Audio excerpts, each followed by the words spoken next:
Right, well, it's a great pleasure to have Adam talking to us tonight. Adam has, as you've seen from his short blurb, has had a career in the field of human rights law, and there are lots of things that he's left out from that brief blurb, including the fact that he's had experience in the medical field as well, and he's also had experience recently in relationship to questions about anti-Semitism. But you've not come along tonight to listen to me. This is a highly topical subject. The number of people that have asked questions about this subject and asked questions about this kind of subject on a daily basis, and we don't get answers, is enormous. And we're really looking forward to hearing his take. Adam.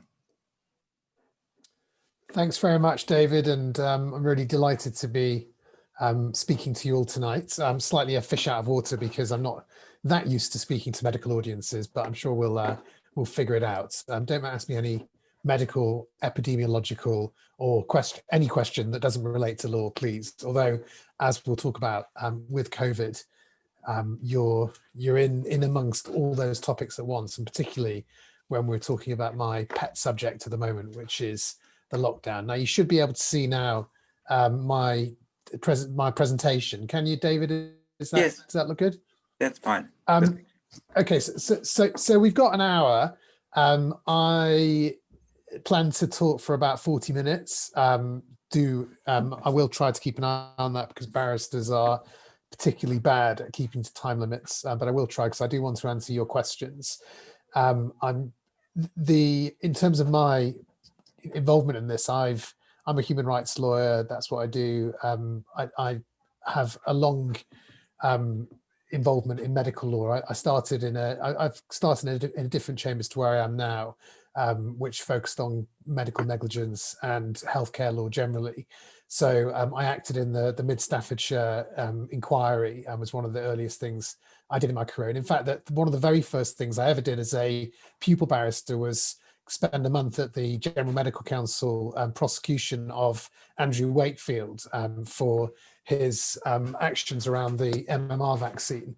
And that was certainly an introduction into the deep end of sort of public health versus conspiracy theories versus misinformation versus, public controversy.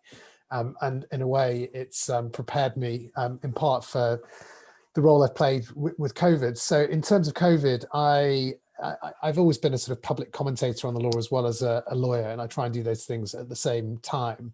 I do a lot of commentary on social media. I write in the media. I appear on the media, and since the beginning of this pandemic, I've also been working with the Joint Committee on Human Rights in their COVID-19 human rights inquiry, which has released 3 reports so far. It's about to do a 4th on what's called long lockdown. So the human rights implications of lockdown going on for 10 months now. It probably will be at least a year before it starts being relaxed. What are the impacts on life generally and on human rights in particular?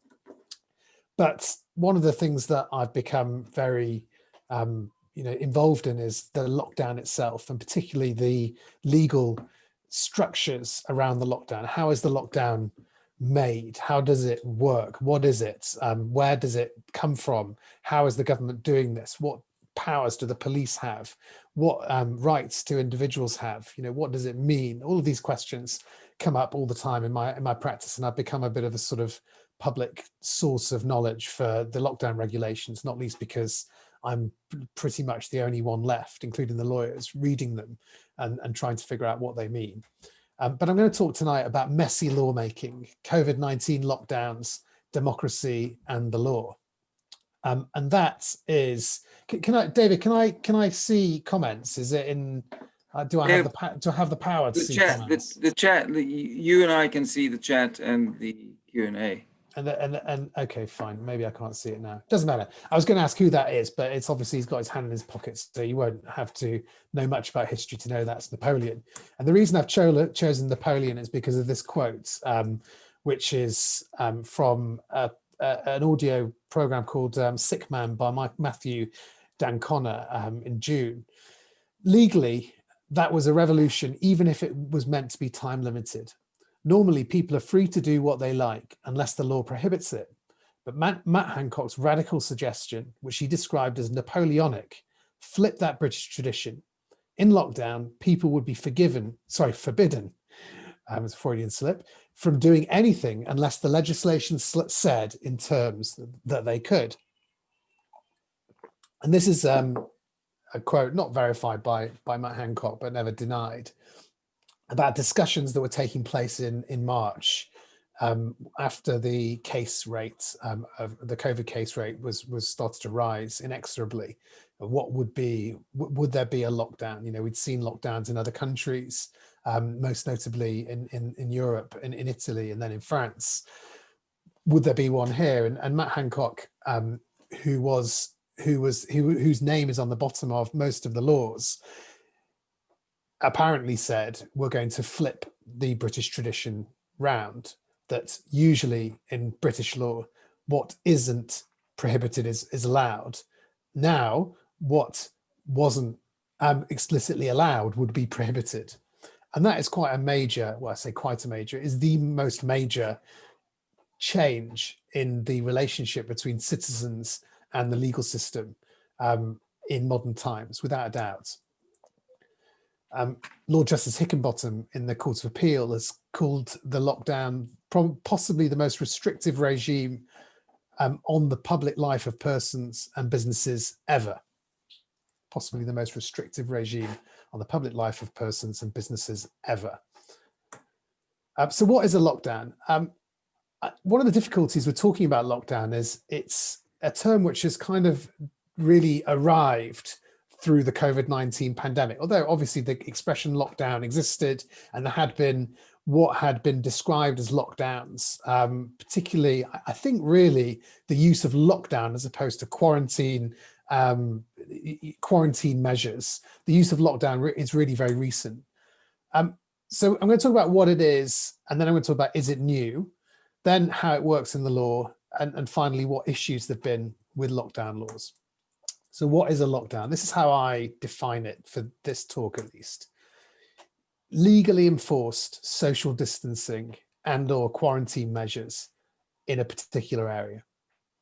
And I think it's as simple as that. It's what we know are and have been for thousands of years, the measures which are used to try and contain an infectious disease, but legally enforced, so backed by the power of law.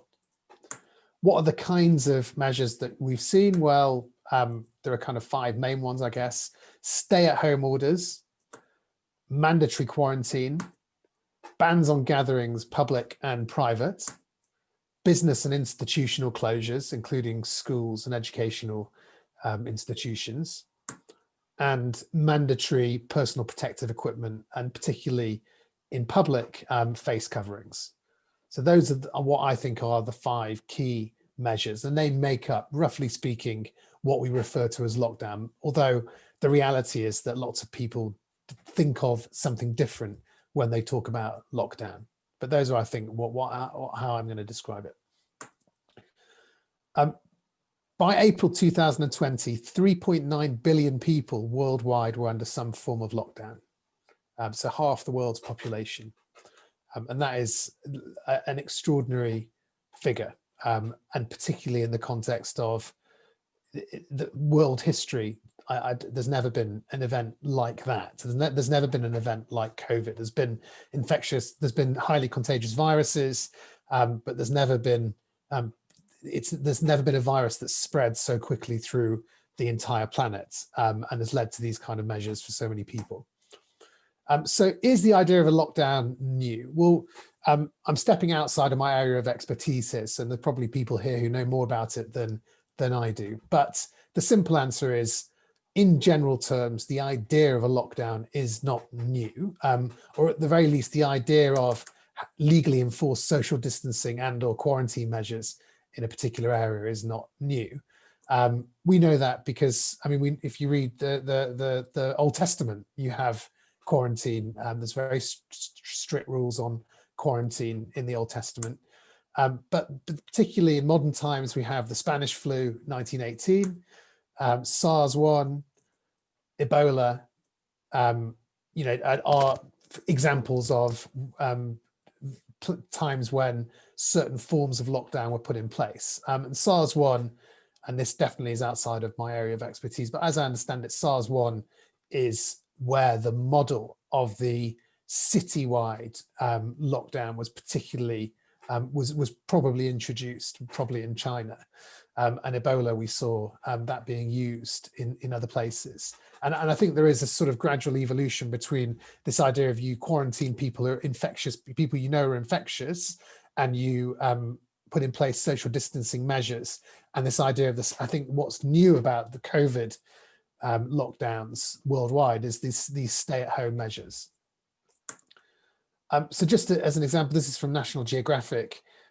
There's some really good literature about the various kinds of the effects that various kinds of social distancing measures and closures had in the United States. So I won't read all this, but essentially the literature, as I understand it, finds that the most effective efforts had simultaneously closed schools, churches, and theatres and banned public gatherings. So I don't think, although I haven't looked at it in serious detail, that this kind of stay-at-home, permanent stay-at-home or throughout the day stay-at-home measure was in place, except for people who were infectious. But I do think it looked a lot like the lockdown we have now in a lot of US cities, for example. This is just a quote about the Ebola outbreak and these very significant citywide curfews, gatherings restrictions, and other social distancing measures in Sierra Leone, which and interestingly refers to ethical concerns. Many felt that mass quarantine measures, were ineffective for Ebola, as patients are not infectious until they become symptomatic, and they may have been counterproductive by preventing the free movement of necessary medical supplies and personnel. But of course, the big difference between SARS-2, between COVID-19 and SARS-1 and Ebola is that it's people can be infectious when they're non-symptomatic, and that, I think, that's the key difference that changes the mode of lockdown, which is being used and being recommended by public health officials. I just wanted, I find it really interesting. I'm just going to focus for a minute on the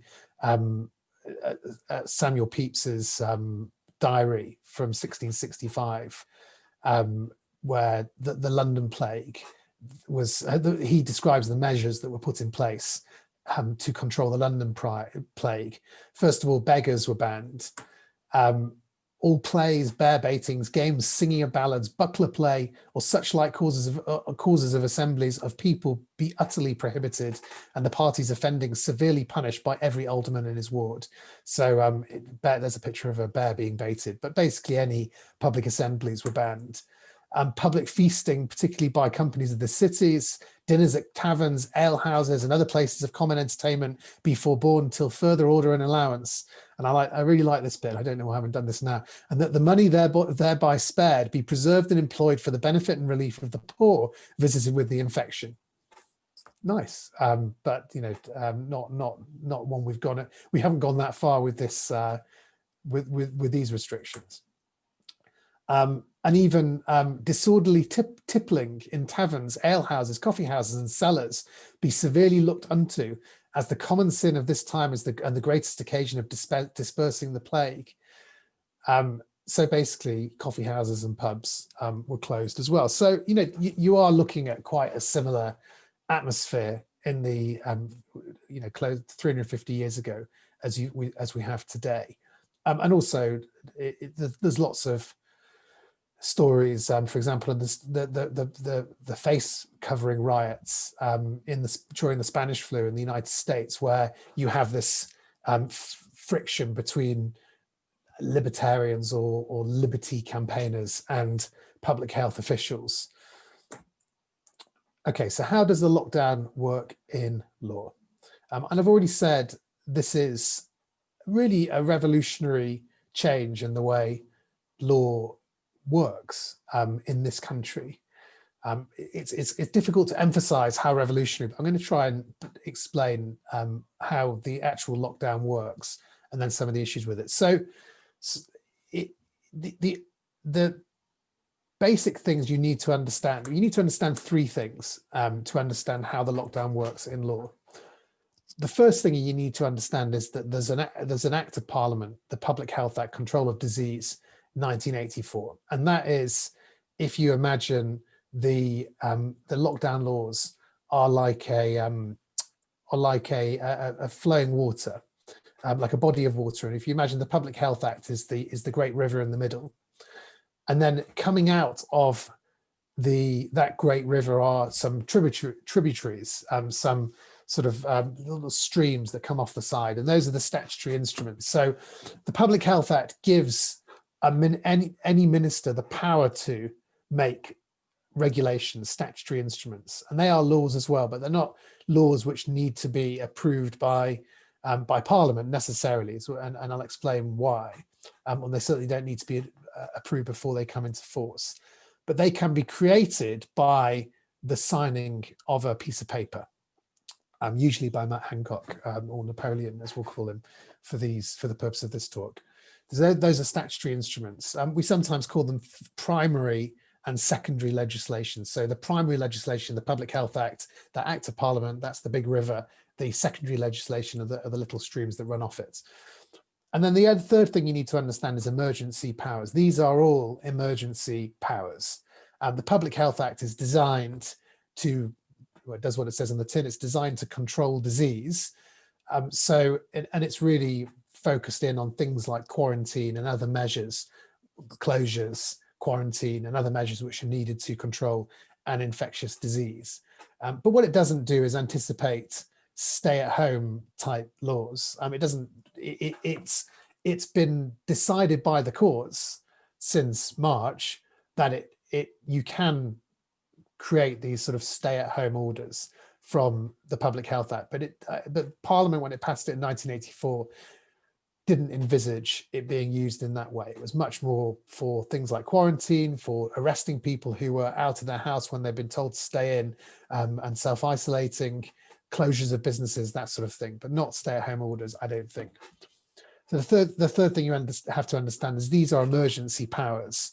They are designed to short circuit, to cut through the usual restrictions which are imposed on any government that's trying to make law. So whereas usually a law, if you create a law, just take an ordinary criminal law. If you want to create a criminal law banning, I don't know, funny hats, you create a bill, the funny hat bill, and that will be put in front of Parliament, and it has to go through various readings. So it'll have to go through a first reading and then a second reading. It will have to go through the committee stage, goes to committees to, and they'll come back with amendments, and then they'll be voted on, the amendments will be voted on, and then it goes to the Lords, and it come back to the Commons, and it's this whole process, and it can take that funny hats bill for it to become the Funny Hats Act, which is a piece of primary legislation. It could take a year, it could take 2 years. It certainly won't take less than a few months unless you're really motoring.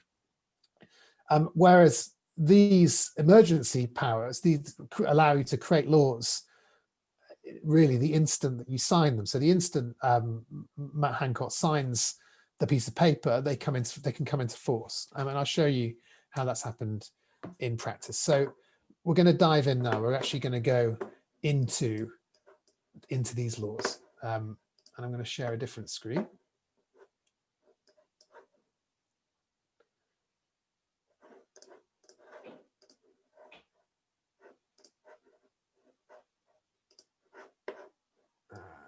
Is this the right one? Am I sharing a screen?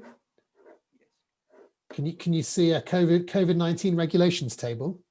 Yes, that's it. COVID-19 regulations. Excellent. Yes. So this is my COVID-19 regulations table. It's my rather geeky table that I've been keeping of all the COVID-19 lockdown laws since February 2020. And you can see in very small writing, it's color coded. So you have national regulations, local regulations, face covering regulations, travel quarantine regulations. I'm not really going to talk about travel quarantine because I'm sticking with what's been happening to people who live, in fact, not even in the UK, but in England. All of these regulations are the England regulations. There are actually separate regulations for Scotland, Wales, and Northern Ireland because they're all public health is devolved in all those areas. That's a talk for another day, but I'm going to talk about the England regulations. So you can see here down the side, I've been counting these, and if we go down here, we find that there have been 66 different law changes for the lockdown since February, which roughly speaking, well, since March when the actual lockdown started, March the 26th, that's been a change roughly every 4.5 days on average. And that is a lot of changes. And the reason the government has been able to do this is because every single time it has passed a law. So let's start with the 26th of March. So if you remember, I'm sure you remember the exact dates. On the 23rd of March, the Prime Minister gave his speech in the evening where he said, I'm going to do a lockdown. We're going to start. I'm asking you to stay at home, save lives, save the NHS. And 3 days later, the law came into force. And if we open up one of these, so here it is. This is what the first lockdown law looked like. First thing to notice is it's statutory instruments, the regulation. It's made on the 26th of March 2020.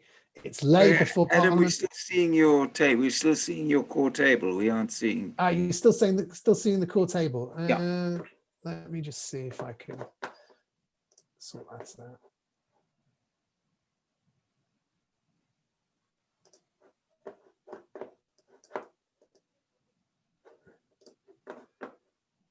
Can you see something different now? Yes, that's statutory instrument 2020, number 350. I wouldn't want you to miss this. This is the really exciting bit. This is a bit like, I don't know what all your specialities are, but I'm sure you all have when you see a particular cross section of a bone or a heart or whatever. Well, this is for me the cross section of the bone or the heart. This is the statutory instrument that kept us all at home for the best part of 3 months. And it's, you see there, it's 26th of March, it's made, 26th of March is put before Parliament at an hour and a half later, but it actually comes into force at the very moment, the exact moment, 1 p.m. on the 26th of March that it's made. And the reason that's allowed to happen is because in accordance with Section 45R of the Public Health Act, the Secretary of State, Matt Hancock, is of the opinion that by reason of urgency, it's necessary to make this instrument without a draft having been laid before and approved by a resolution of each House of Parliament. So this is the power that they've been using throughout. And what it allows them to do is create this law and then not have to have it approved by both Houses of Parliament until 28 days later. Or, as was the case here, because it's during the Easter holidays, 28 days after the resumption of Parliament. So it's a very long time, and in pandemic timing, it's couldn't be, it feels like it might as well be a year because everything changes within that period. But it's an extraordinary power. The second thing to notice about these regulations is that if you go down to the bottom, they are 11 pages long. They're really only 10 pages long. And they are very simple, in fact, that there's 3 elements to them. If you think about those elements of what a lockdown is, you have, first of all, the stay-at-home order. And the stay-at-home order is Regulation 6.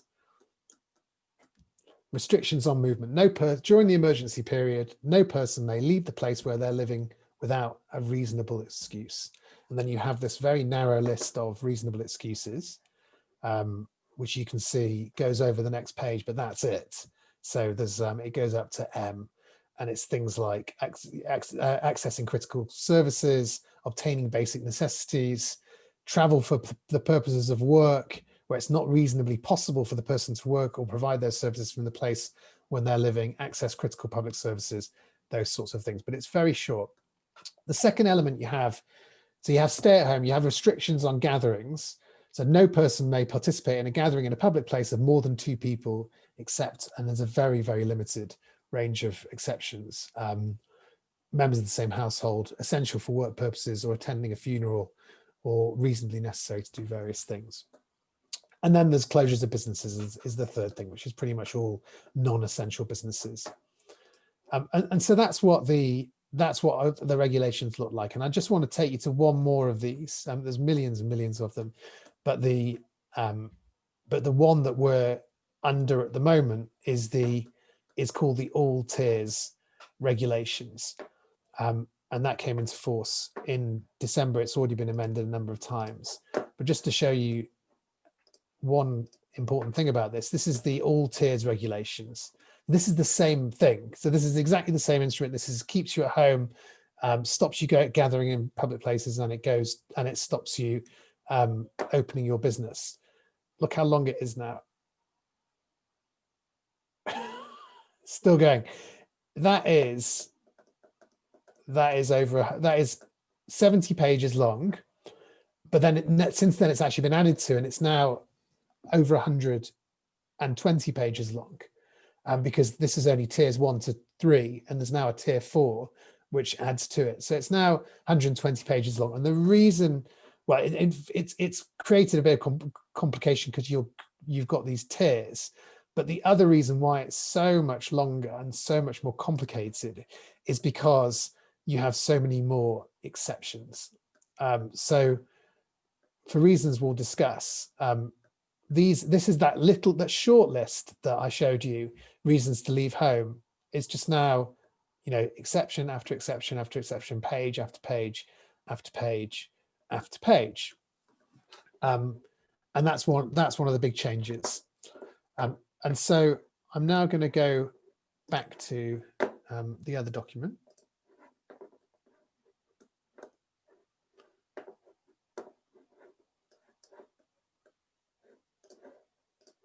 So we've dived in. Can you now see that, David? Yeah. So I'm going to just do a quick timeline of the lockdown. So we've already seen the 26th of March, the first national lockdown was imposed.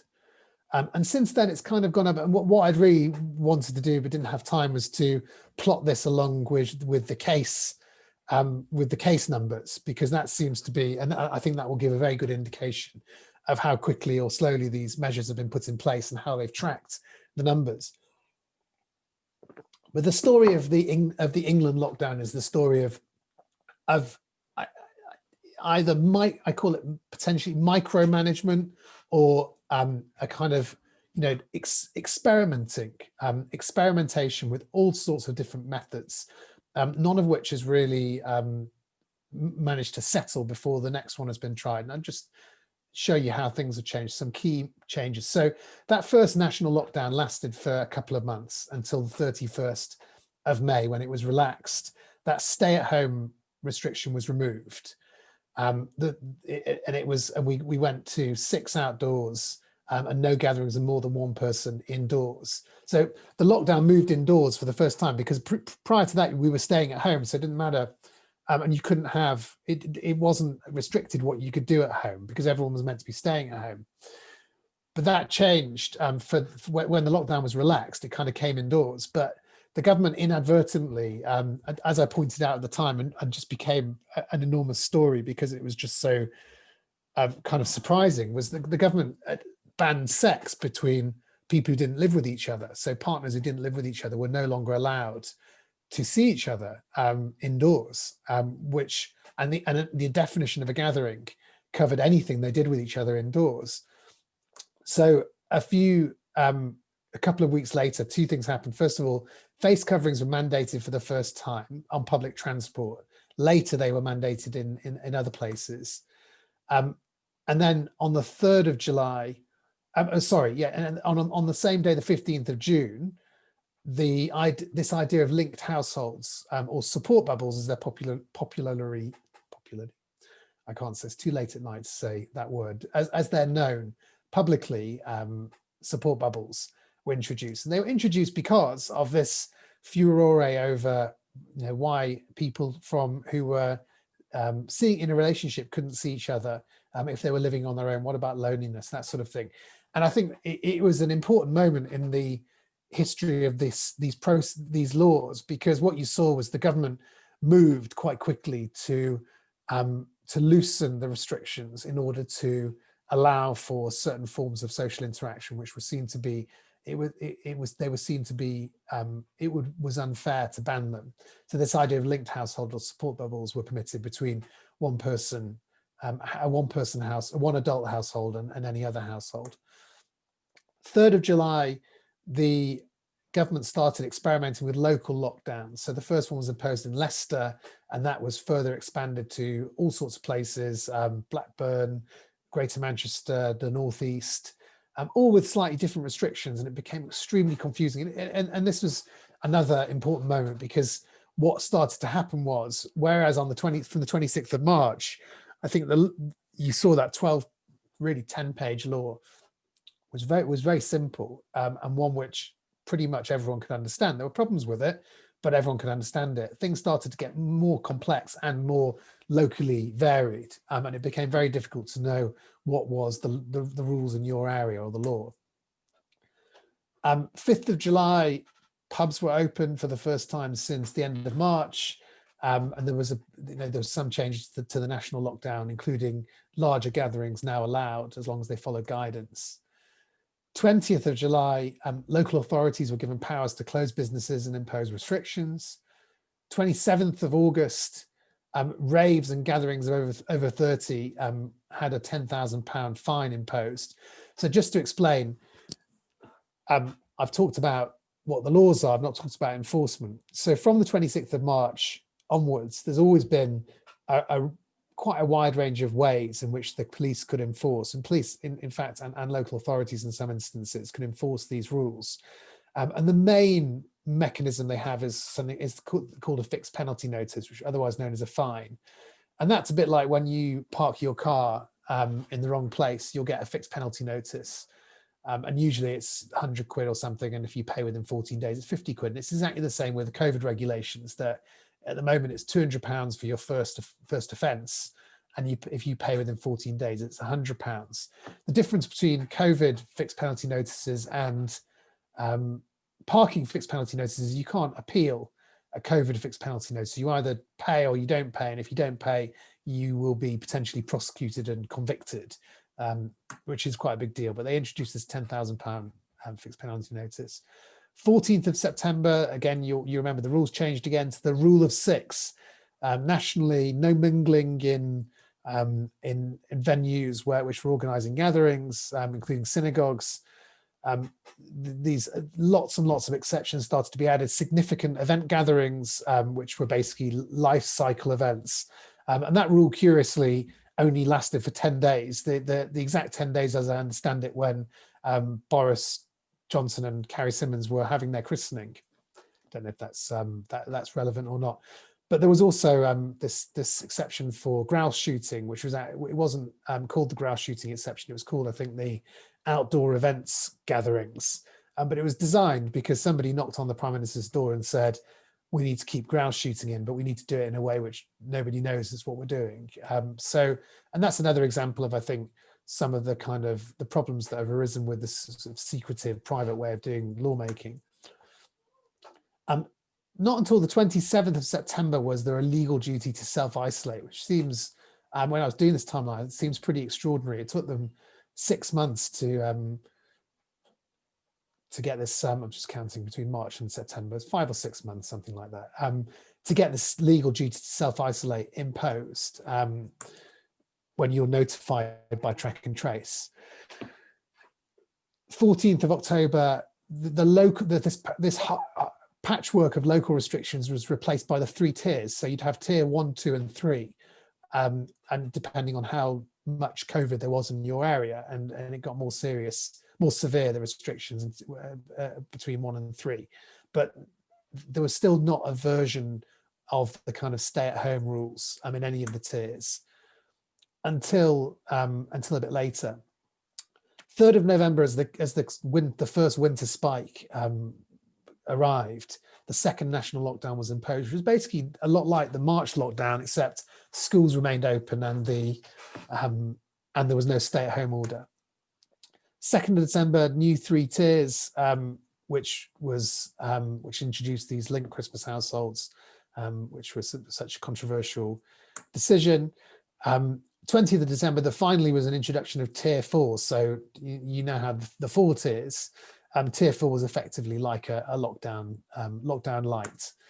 And then 6th of January, we had the 3rd national lockdown imposed and schools closed. And it's like the 26th of March lockdown, but with all those exceptions. So it is different and it's definitely not as strict as far as I read it. So that's the timeline. What are the issues? So I'd say there's 7 important issues. First one is human rights compatibility. Second one, democratic deficit. Third one, rushed and late.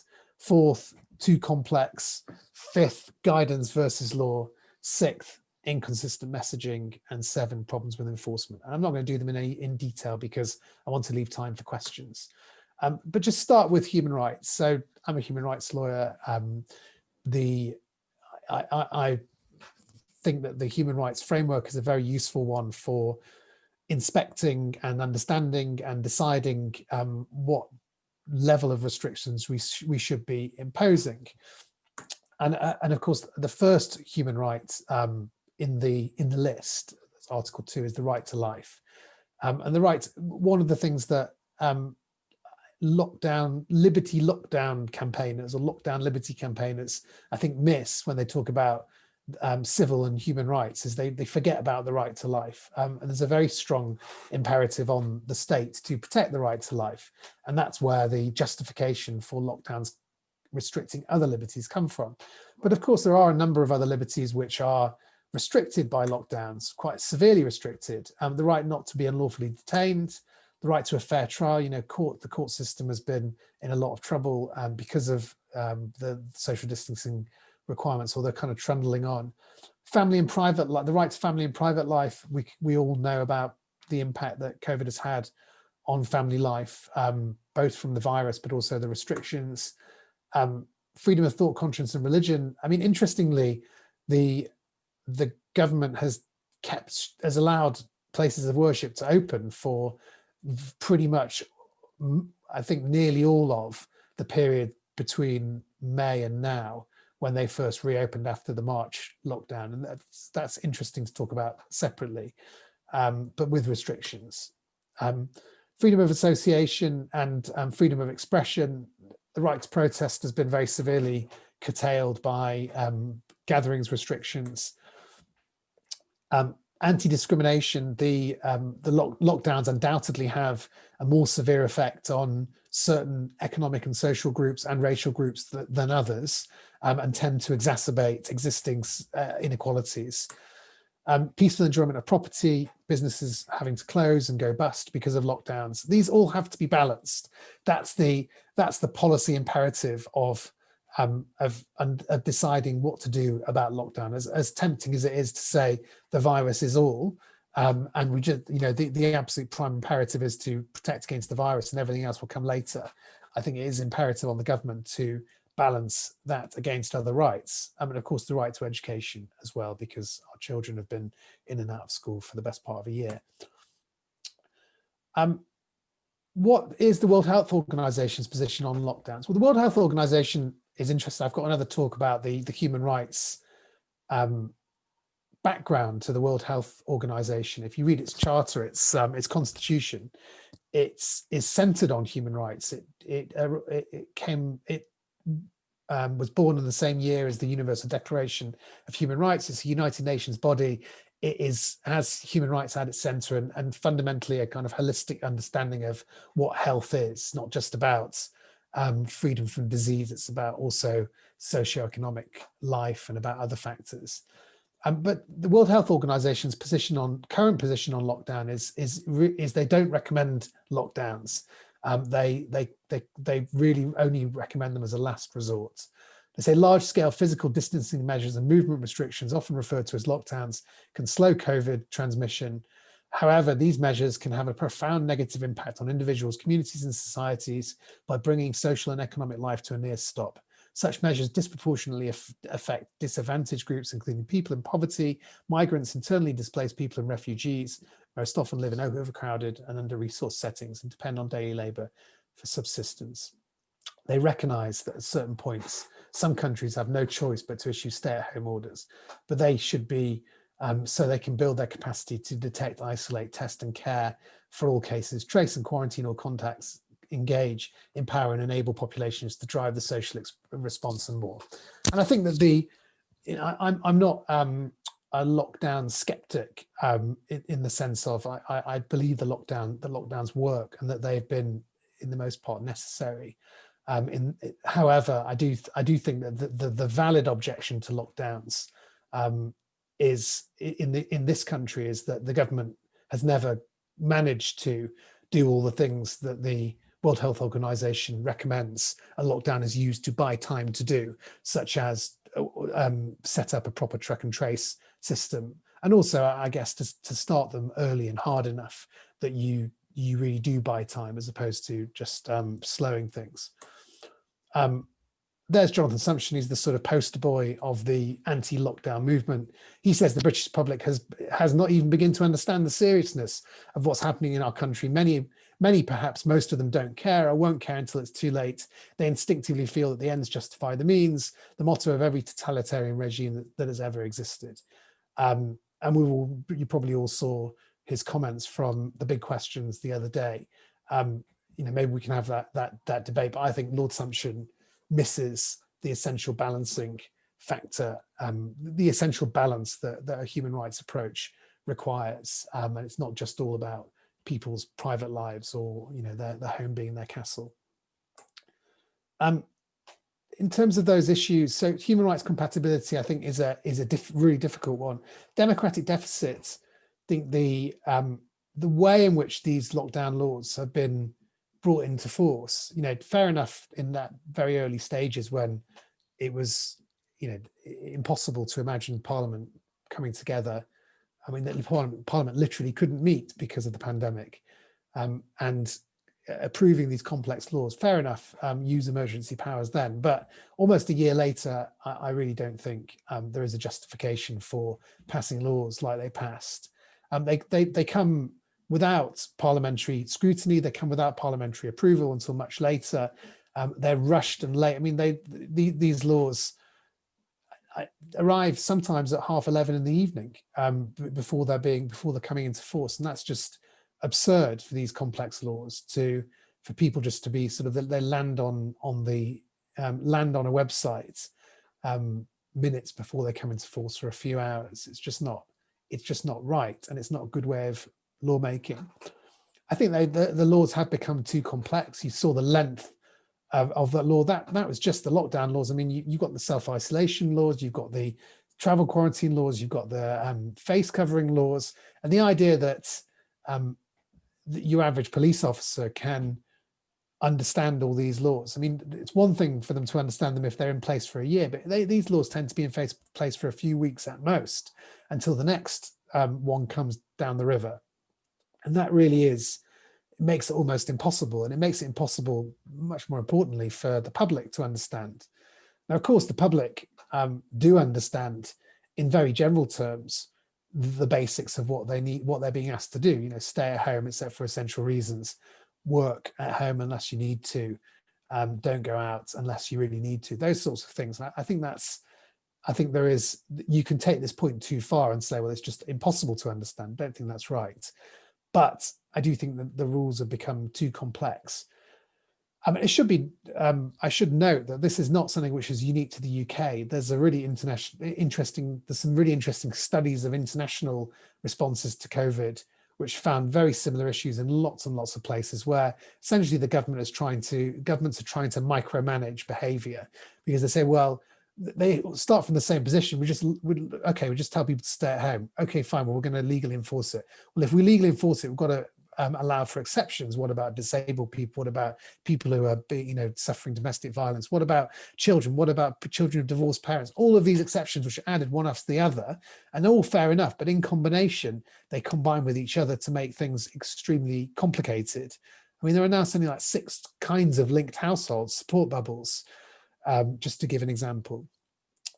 Guidance versus law, there's been a huge an unnecessary complexity added by the fact that the government publishes guidance and it's always different to the law, and it's often stricter than the law, and you get into these huge time wasting debates really about whether, I mean, the classic example, which has now happened twice during this pandemic, is this whether you can exercise whether you can exercise more than once a day, because the law in March and also now says you can go out to exercise, end of story, as long as it's reasonably necessary. And then the guidance says, well, you can only do it once a day. You have to do it locally. What does locally mean? And then you have ministers messing it up because they don't understand the difference. And, it's complicated enough for lawyers, let alone ministers who have other things to do. They have to try and explain it. They get it wrong. Then we get into an argument about what exercise is the right kind of exercise. Is throwing a snowball exercise? Whereas in fact, all of that time you could have been talking about what's really important in suppressing the virus, such as indoor transmission. And that really fits with inconsistent messaging. And I think also problems with enforcement. I'm just going to talk about enforcement before I finish. There have been just over 30,000 fixed penalty notices issued between the first lockdown and the 20th of December. So quite a lot, really, although most of them for relatively small amounts, so 100, 200 pounds, although quite a significant amount for that, there's £10,000 as well.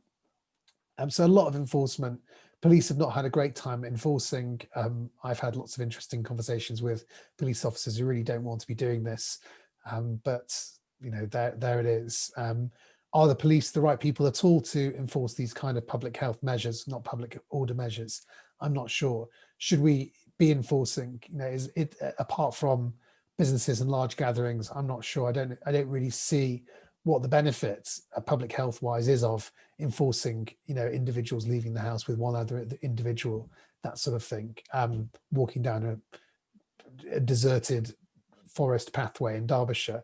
I think that there's lots we could have learned from this pandemic that we probably haven't, but that's the way we've been doing lockdown. It's been done by emergency measures. It's become much more complicated. It is, does it help? It probably does, but are all the measures necessary to be enforced by law? I'm not sure.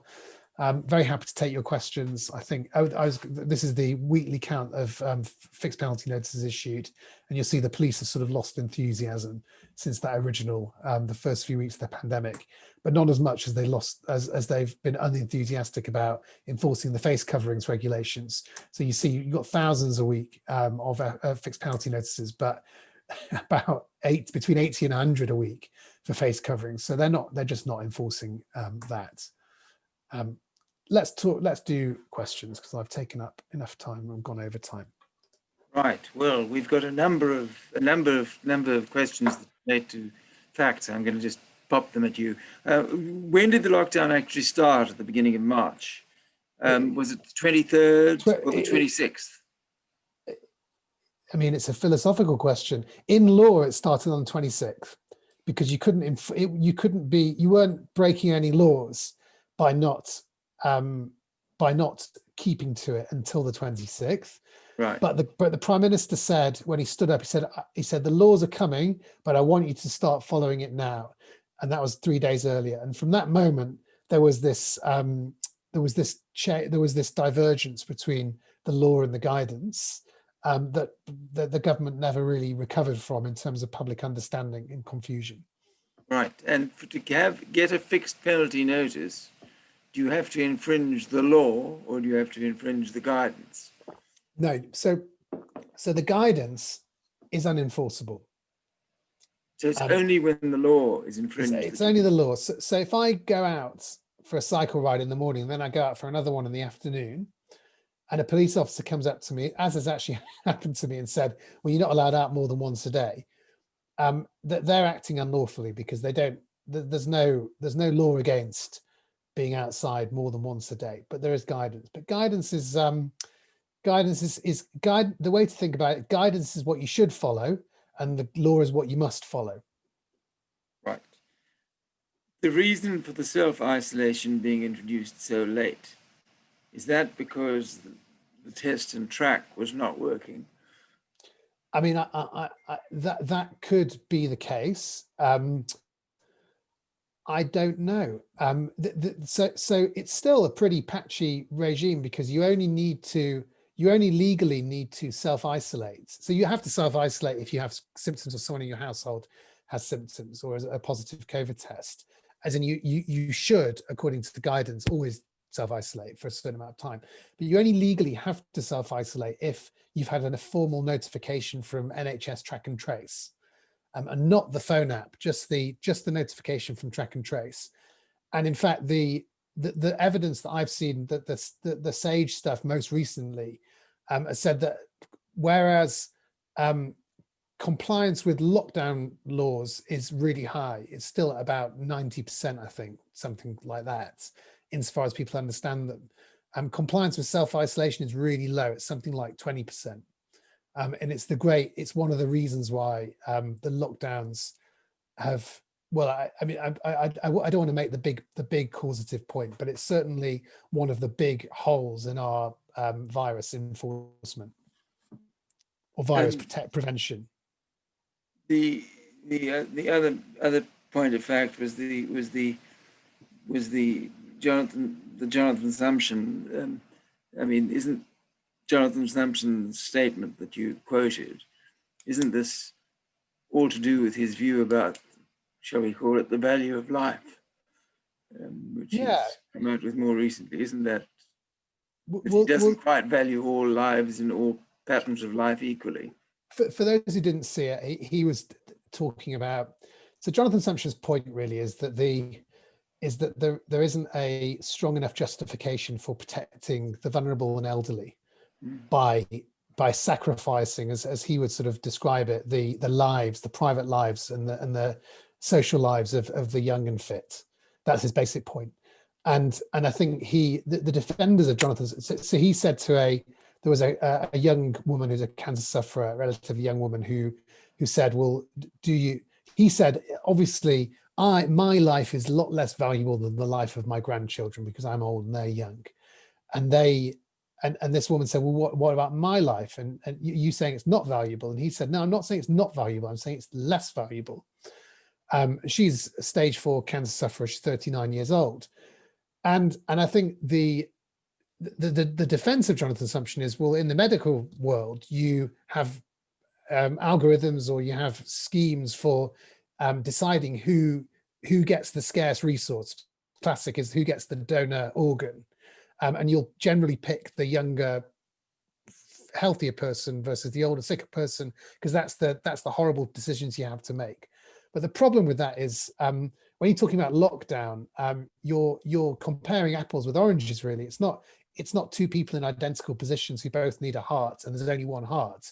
You're trying to basically give people's lives economic value, or some sort of value, and compare it to, say, a younger person being able to go out and see their friends to the pub, or get on with their lives. And it's by then trying to make it into a sort of algorithmic calculation, I think you get into all sorts of difficult, in fact, pretty close to fascist kind of calculations that you don't want to be doing, I don't think, about society generally, by saying an older person's life is less valuable, therefore let's sacrifice them so a younger person can go to the pub. And I know that's a slight caricature, but I don't think it's far off. Interesting. The Sumption one has drawn out two people in the audience, at least, and me, to point out he was a justice of the Supreme Court. He was never Lord Chief Justice.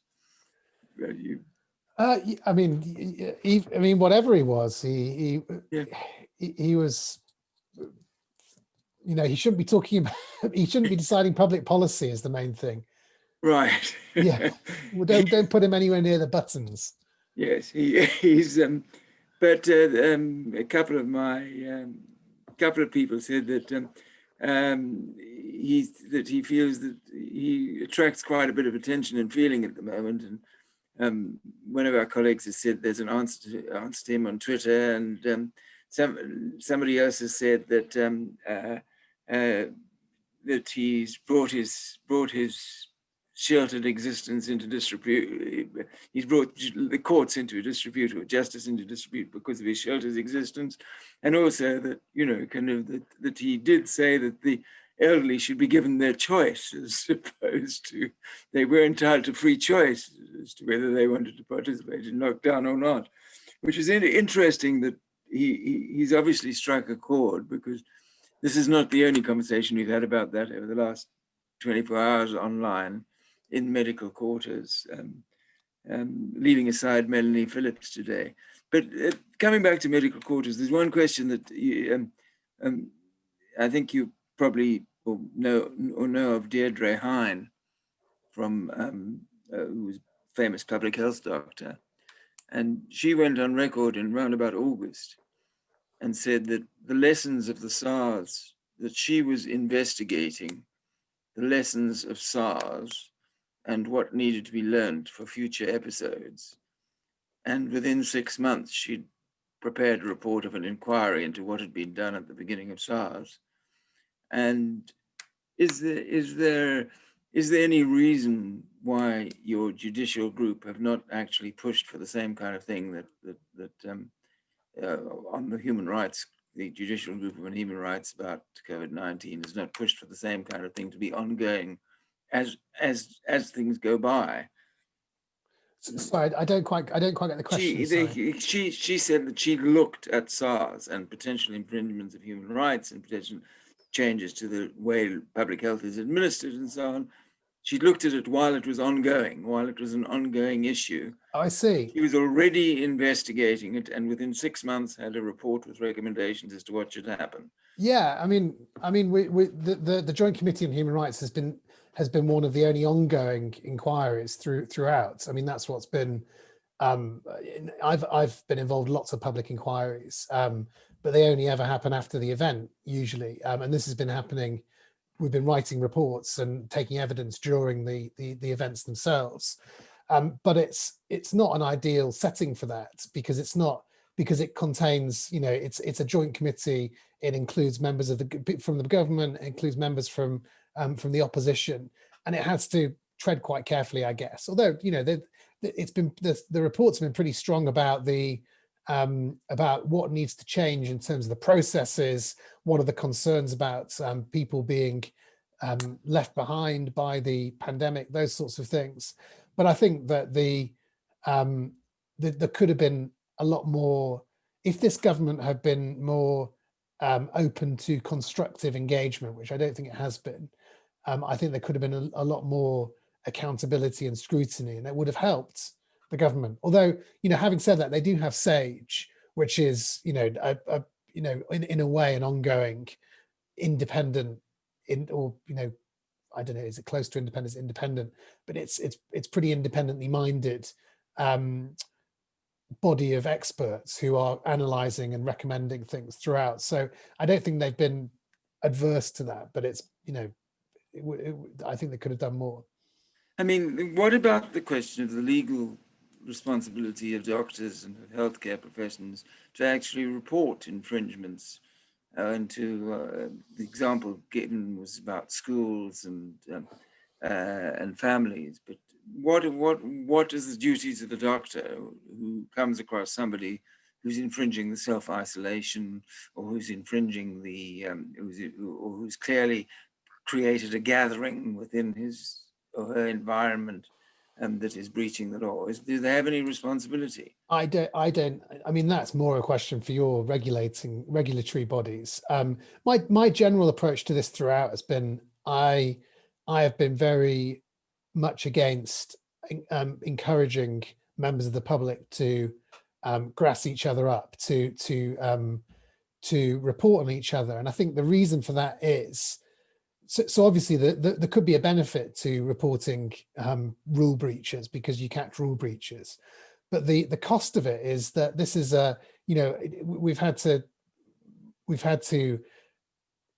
have these measures for such a long time that I think social cohesion is a real public, a public good which we only have a finite amount of, and social cohesion where everybody's on their own and potentially needs help, potentially lots of people being ill, potentially lots of people in communities having to help each other out. I think that social cohesion is more important. The benefits of that is more important than the potential benefits of reporting on people. I think and also all the scientists and SAGE, for example, SAGE, all the recommendations that I've seen are for positive messaging, are for encouraging people, are for helping people, giving them the tools to self-isolate, to making them feel like they're helping by doing their little bit. And there's nothing about making people feel guilty or blame or that sort of thing. I don't know how effective that is. So from my amateur psychological point of view, I think reporting on people is a bad thing.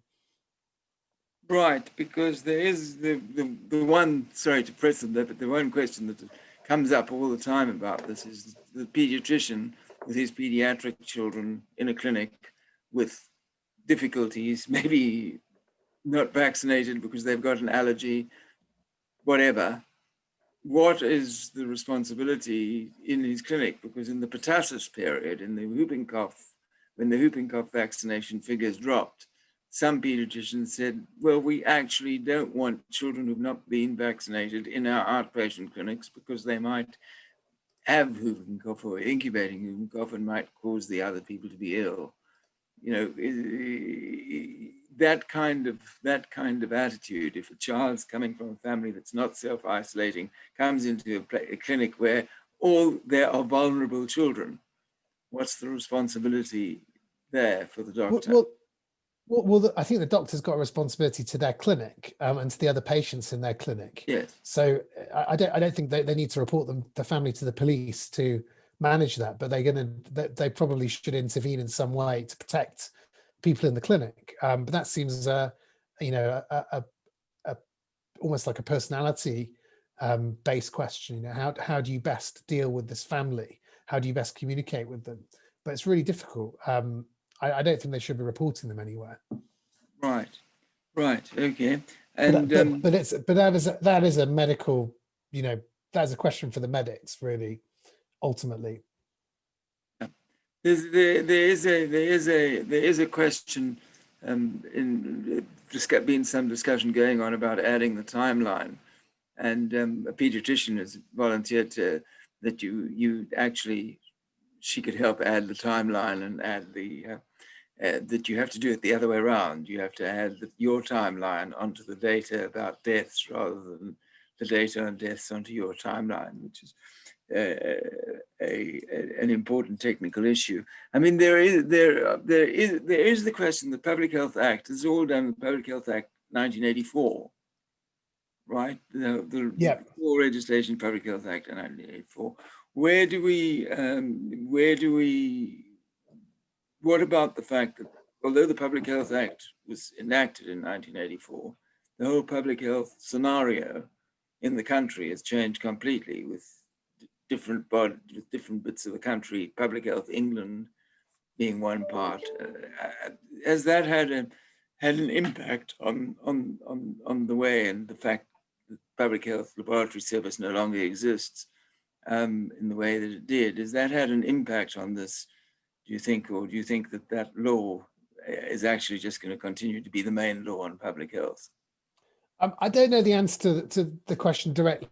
I don't know whether there's been any impact because of the changes in public health structures, but I think that and probably don't take too much from the title. It's really about infectious diseases and controlling them, and not really about public health bodies.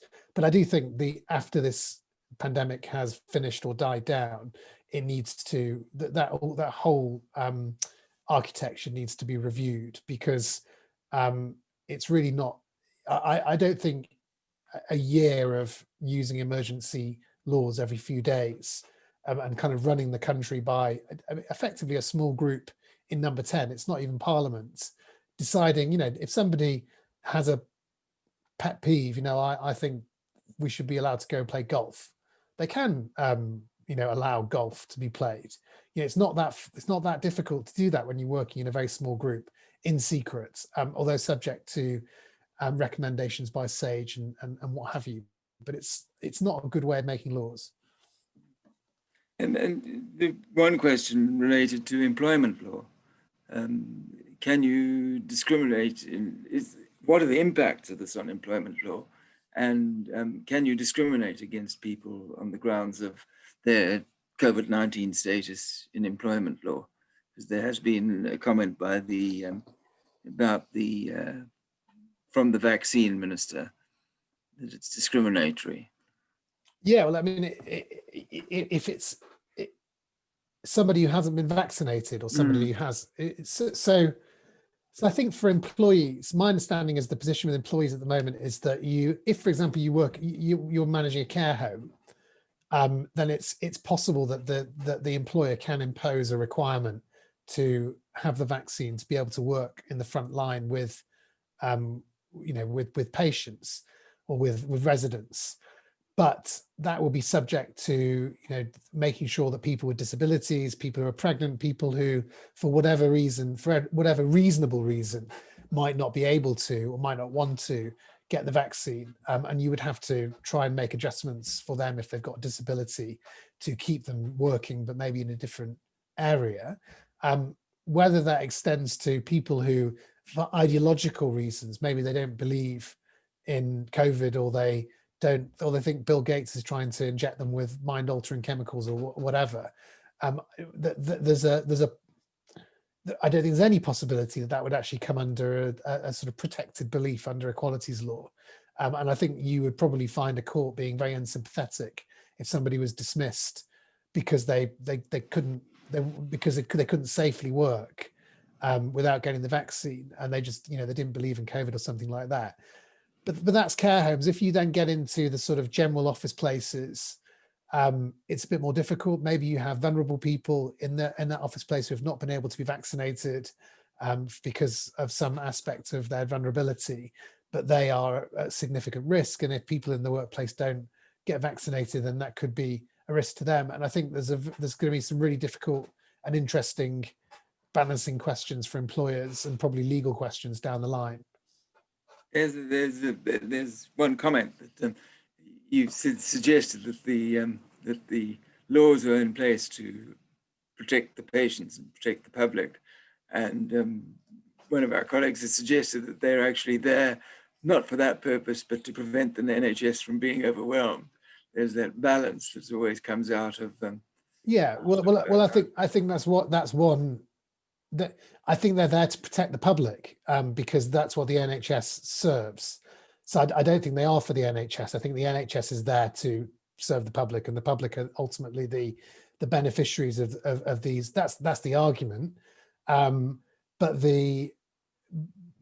even if, you know, there's lots of interesting questions. For example, as the vaccine rollout, you know, takes place, and if, say, 20 million of the most vulnerable people, the older parts of the population, the most vulnerable people, are vaccinated and are basically protected, does there remain a real justification for legally imposed lockdowns? You know, you might keep guidance, you might ask people to work from home while the virus is still around, but if you manage to cut out most of the serious cases, you know, I talked about those balancing factors, the human rights balance. You know, what about the right to free speech? What about the right to family life? I think there will be some quite, you know, proper arguments in the summer about whether it's possible to keep lockdown going, or desirable, or necessary. And I don't think there is any obvious answer to that. I think that, as with all things in the last year, you have to make these very big decisions almost in a vacuum, not knowing quite what the impacts and the outcomes are going to be.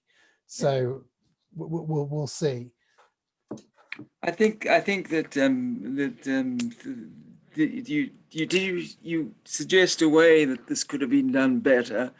Was there a way of introducing each phase of this legislation better, other than the question of the timing? I mean, is there some way that these kinds of regulations could be put out in a much more sensible kind of way? Look, I mean, it's very easy to criticize, obviously, and it's not that easy to be the person who's having to make all these calls. And I do feel for the civil servants and the lawyers and the politicians who have to make these very difficult calls. I do think that the way the law has been imposed has become very messy and difficult, as the title of my talk. I think that if I were to make one change, it would be that that these laws will be scrutinized and put in front of Parliament.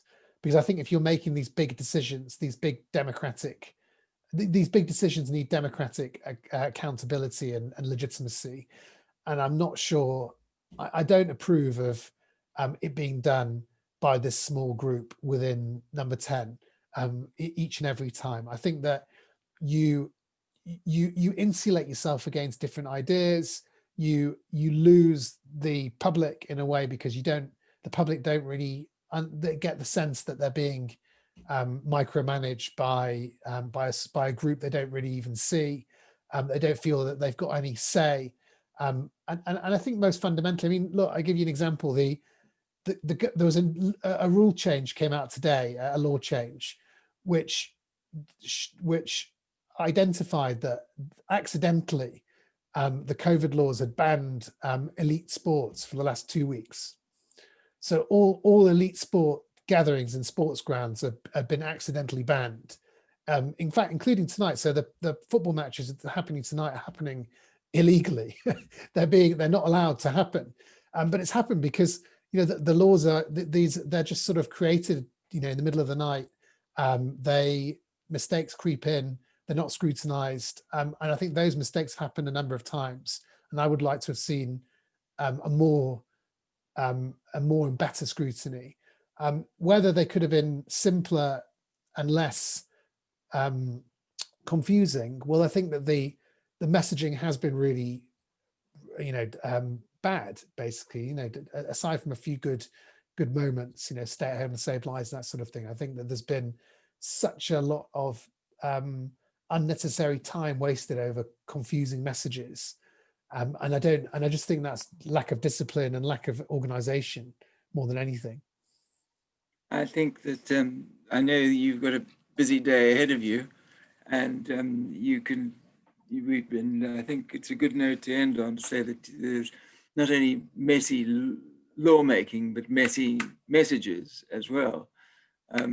Thank you very much, Adam, and really, thank you for taking the time and for an overview that really is quite remarkable, putting forward a whole picture, which we tend to only see the bits and pieces, or the bits that immediately confront us in work. So thank you very much. Thank you very much for having me. It's been a pleasure. And this will be available on YouTube probably by Thursday. And so people who want to see the timeline again, and people who want to potentially work on superimposing the medical facts onto the legislative facts, which is an interesting exercise. I wonder if Tammy is going to do that. I wonder if she'd share that. She'd share that with us as well. Tammy, I see in the messaging. Tammy, if you want to email me or message me online, I'll just put up my let me just put up my email address if I can find it. Okay, I can send it to Tammy. Okay, thank you very much. I haven't got my email address. it's a.wagner@doughtystreet.co.uk, but it's on my website. Thank you very much. Thanks, everyone. Bye-bye.